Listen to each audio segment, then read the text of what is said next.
And first of all, I'd say starting a business is not for everyone.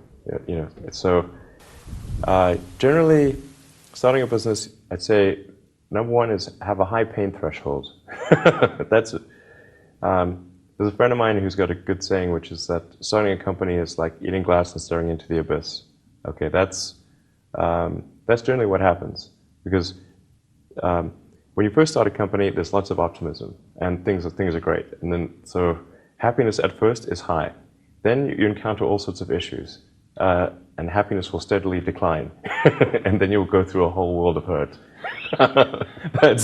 And then eventually, if you succeed, and in most cases you will not succeed, and Tesla almost didn't succeed, came very close to failure. Then if you succeed, then after a long time, you will finally get back to happiness.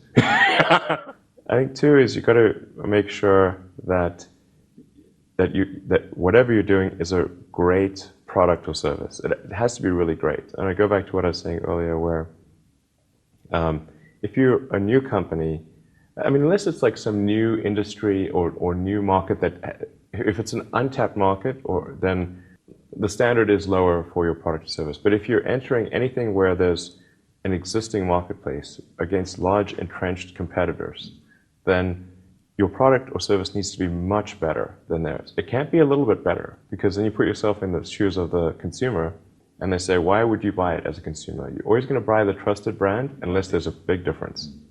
So a lot of times, entrepreneur will come up with something which is only slightly better.